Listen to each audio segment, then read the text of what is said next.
Olá, meu nome é Alex Castro e esse é um vídeo da prisão Patriotismo. E a pergunta que eu quero fazer aqui é: para que serve a nossa pátria? Faz alguns anos, a Espanha começou a deportar pessoas brasileiras e causou um certo alarde na nossa imprensa. Uma jogadora de vôlei brasileira, mesmo tendo sido convidada por um clube espanhol, não pôde entrar no país e ainda foi humilhada pela imigração. E depois de voltar, ela desabafou: não quero mais sair do Brasil. Aqui, pelo menos, eu não sou humilhada como fui lá na Espanha. Alguns anos atrás, alguns anos antes, eu estava passando pela imigração do aeroporto de JFK em Nova York. E eu estava com sobretudo no braço, mochila no outro, coisas penduradas pelo corpo todo enrolado. Aí o oficial da imigração, ele pediu os meus papéis. E eu estiquei a mão até ele, mas eu estava assim, né? Eu estava sem desgrudar o braço do corpo, com papel assim, sabe, assim, com papel. Olha aqui. Porque eu estava carregado de coisa, não queria derrubar tudo. Aí ele fez que ia pegar o papel, colocou assim a mão embaixo, e quando eu soltei o papel, ele tirou a mão. E o papel deslizou assim. Tum. Os meus papéis, meus documentos deslizaram até o chão. E ele me falou: Can't you even unfold it, you lazy sack of shit? Que não consegue nem desdobrar o papel, seu saco de merda preguiçoso. Aí eu fui, devagarzinho.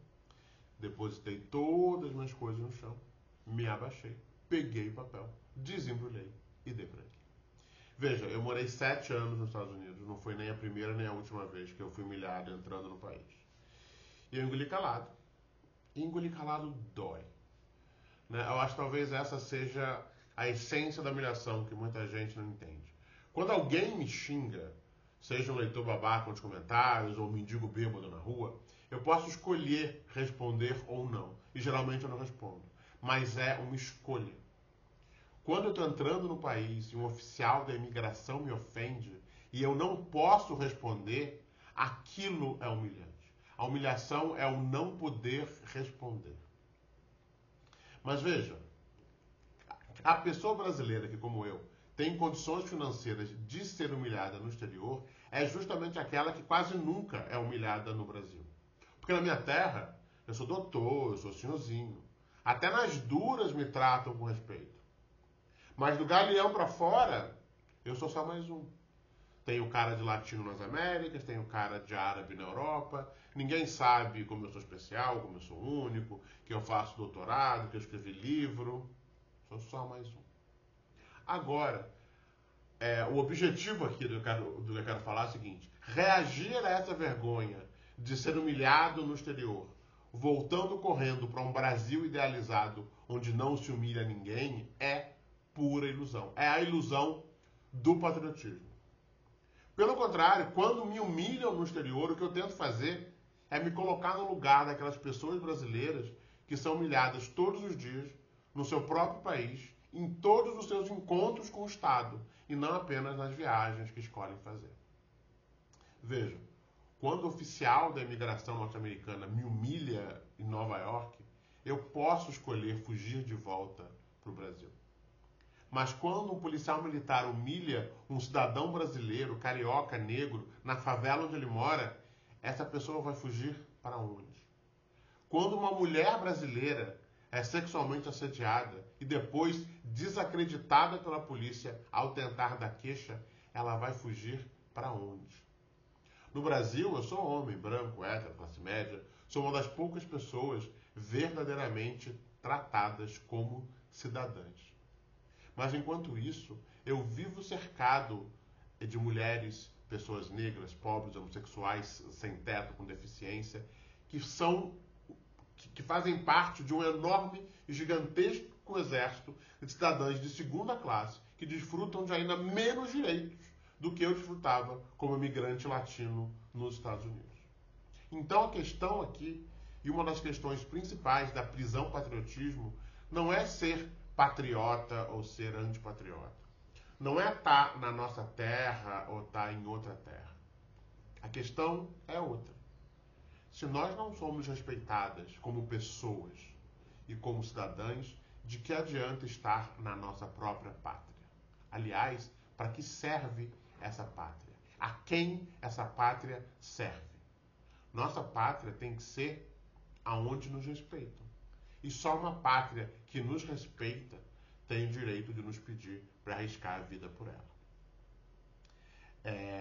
No ano que eu fiz 18 anos, eu prestei o juramento à bandeira ali no 1º Distrito Naval, às margens da Baía de Guanabara, naquela Praça Mauá onde fica o Museu do Amanhã, mas na época pré-olímpica, onde tinha um viaduto horrível ali.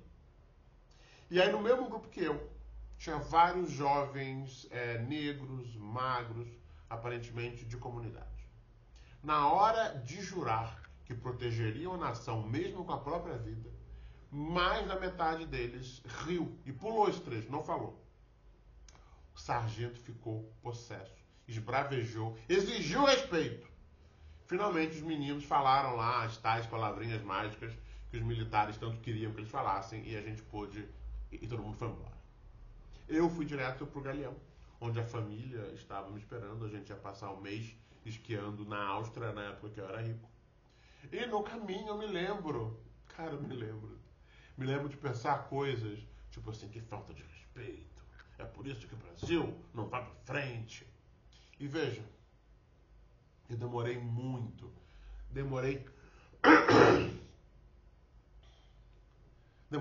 para entender que o Estado tinha significados diferentes para mim e para aqueles meninos. Mais importante, que o Estado se comportava de forma diferente comigo e com aqueles meninos. Que as forças de proteção e repressão do Estado tinham sido criadas justamente para proteger a mim e reprimir a eles sempre.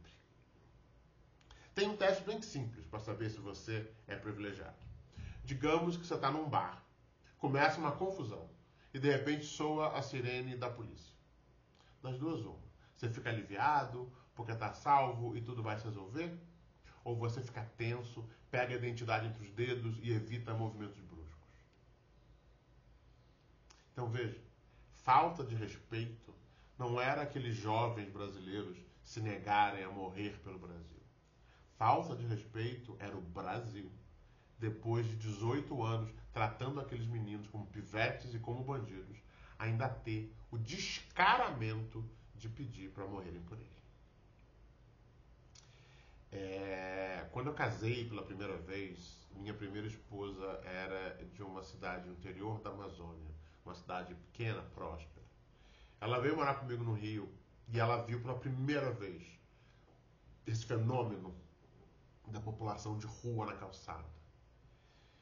E para minha imensa surpresa de carioca de coração duro, a mera visão de uma criança de rua já era suficiente para levar ela às lágrimas.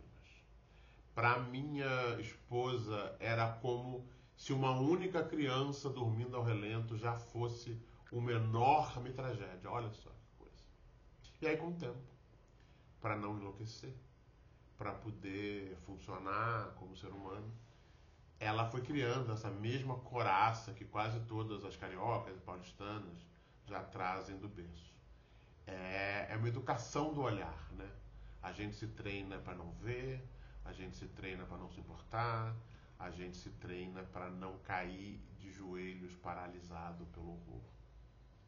Mas a verdade é o seguinte, se a gente precisa ser insensível para funcionar em sociedade, talvez essa sociedade é que não devesse funcionar. Talvez fosse o caso de derrubar e fazer outra. Por exemplo, hoje os economistas admitem, é consenso entre os economistas, que o salário mínimo é desumano e indigno. Mas eles argumentam com resignação que o país iria à falência se pagasse um salário mínimo digno e humano. Mas ontem, os cafeicultores admitiam também que a escravidão era desumana e indigna. Mas eles argumentavam, resignados, que o país iria à falência se as lavouras fossem plantadas por pessoas assalariadas. Ou seja na época colonial, ou seja no governo Lula, o consenso entre as pessoas brasileiras que vivem em condições humanas e dignas é sempre o mesmo. Que o Brasil só pode existir enquanto entidade política viável se ele mantiver grande parte das outras pessoas brasileiras em condições desumanas e indignas. Mas a pergunta é, e aí nessa aqui a gente acaba o vídeo, é viável uma entidade política que não consegue nem mesmo garantir condições humanas e dignas para a maioria da sua população? Nesse caso, existir para quê? Existir para quem? Ao ver a bandeira brasileira servindo de proteção a navios negreiros, Castro Alves bradou o seguinte: antes tivesse sido destruída na batalha do que servindo a um povo de mortalha. E esse é uma parte da prisão patriotismo. Eu estou dando um curso chamado Curso das Prisões, em que cada mês a gente fala de uma das prisões, essas prisões que nos cegam, que nos aprisionam, que bloqueiam as nossas possibilidades. A prisão de novembro é a prisão patriotismo e a aula da prisão patriotismo acontece agora, nessa quarta-feira, 27 de novembro, às 19 horas. O curso está bem legal, ele não vai ser dado de novo, então é a última chance. E para entrar no curso é só se tornar mecenas. E é isso, dá tempo de participar, venham, tá muito legal.